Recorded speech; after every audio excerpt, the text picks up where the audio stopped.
right, the secret ingredient to mastering memorization is this. You want to do it in ease. You do not want to feel pressured. So never, ever, ever, ever wait until the very last minute to put a speech together or to go over your notes. Literally, the second you get booked, start the process right then. Allow it to flow. So for me, Fly Tie, I like to work on my speech. So for example, if we are writing it out in phase 1, I will write it and I will close it down and go back to my normally scheduled program because I want that to just sit and simmer. Then phase 2, on a random night, you want to do this in a place of peace. You want to feel peace. You want to feel excited about this. You do not want to rush this process. This is where you feel frantic. This is where you will bring in fear. This is where you will have timidness and doubt. And this is when you'll be like, can I really memorize this? But if you are doing this in a nice flow, you get to open it up whenever you have some free time and say, all right, now let me take this speech, let me read over it, and let me put it in outline form where I can really start to let the speech grow. So that's kind of like the biggest thing. I love that you said that, Jacinta, because the best speeches are ones that you can walk away from and then come back to. It allows you to refocus, okay? Imagine this, taking all your thoughts, all your ideas, everything that you want to say and get out, and you put it all on paper. Walk away from it. Maybe the next day you come and be like, that wasn't good. I really don't want to, I don't need that. But this part here is great. So good. Highlight it, circle it, and say, I really want to get out this point. Then you walk away again. You come back and be like, oh, this is so good. I'm going to add a little bit to this point, but that second point that I had, that can go away, right? And now what you're doing is you're actually in the editing phase. And the editing phase is something so powerful because what you're doing is you're getting the cream of the crop. You're getting the best of the best. And these things can't be rushed. They only take time. The first time you lay eyes on it, everything looks good. But as you go back and read it and rehearse it and you practice it, it's like, maybe that wasn't as good as I thought it was the first time. I don't want to focus on that. Maybe it's straying away from my main point. I'm going to cut it down, or I may not spend as much time on that. I'm going to edit it. And when you're editing it, you're memorizing. Oh, now it's in my heart because I've read it 4 times.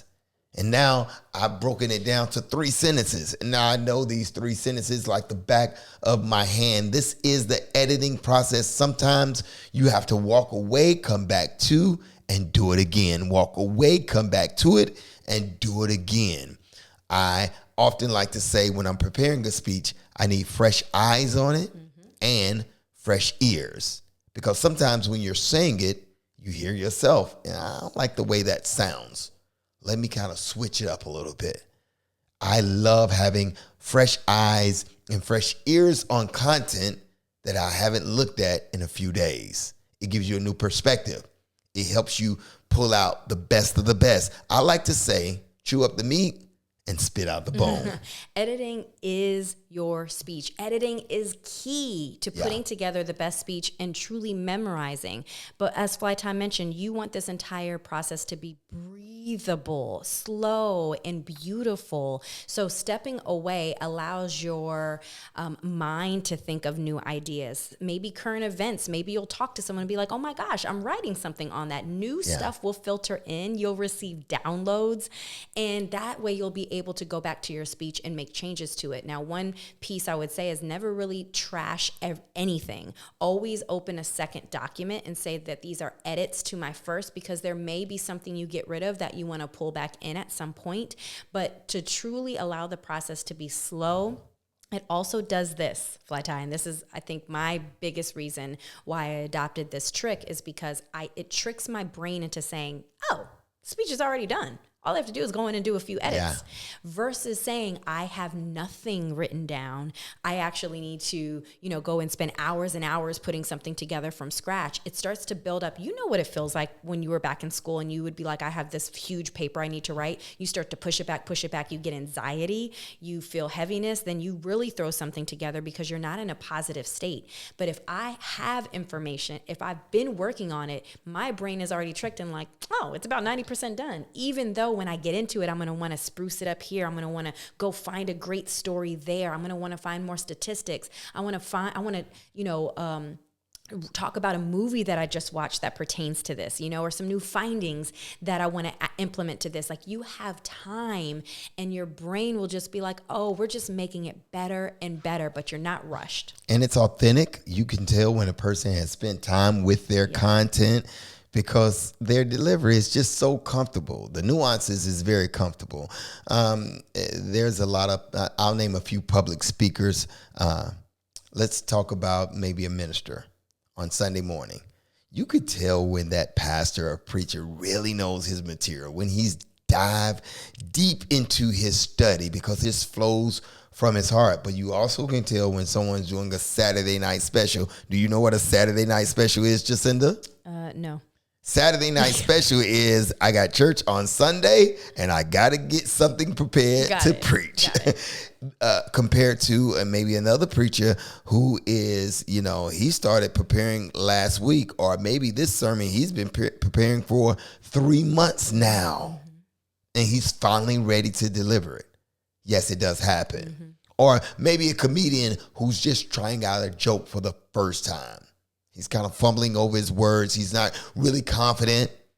But you know the difference between that comedian and a comedian who has really dissected his material and has tried it over and over and over and found out where the laughs lie, right?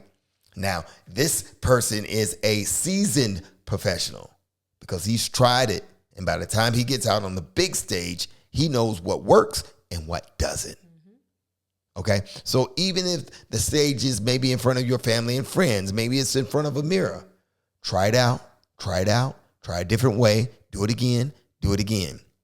And now you're taking away the fluff and you're choosing to focus on the meat and potatoes. Why do I call it meat and potatoes? Thanks for asking. Ask me why. Why, Fly Tie? Because the meat and potatoes is the best part of the meal. There are certain meals that are prepared and it's quick and it's easy. I call those microwavable. Yeah. It's easy, it's quick. I prepared it in a rush. It don't taste as good as something that has been prepared in a slow cooker. That's good. Right? So if you know that you have too much to prepare, do not wait when you're a week away. Start 2 months prior. And by the time you get a week away, it's in your heart. You already know it. I mean, you went over it so many times within your head, in your heart, and out of your mouth that it becomes second nature to you. And now I'm excited to tell you. It's that moment, Jacinda, I call it the lean in factor. It's like, please give me the microphone. I can't wait to get out on stage because I went over the edits. I've added the sauce. I know what works and what hasn't because I've tried it 10,000 times. It almost seems like 10,000 times, but I've done it over and over in my head, in my personal space, and out loud. So now it's ready to go out into the world and for me to give it and deliver it to my audience. And now I got it. All right, there you go. Secret sauce right here is about taking your time, allowing this process to breathe, not rushing it. Now, there are times that you will, receive a gig or have a run of show that's given to you, a day before or 2 days before, but utilize the same mechanism, which is go through everything, read it, but close it down. And in a couple hours, you open it back up, you go over it again, and you close it down. There is something about just allowing yourself to breathe, taking the pressure off. And when you open it back up, you'll see that your brain memorized certain things, but in other areas you struggled. So how do you get over that hump? We're talking about it in our next lesson. So stay with us.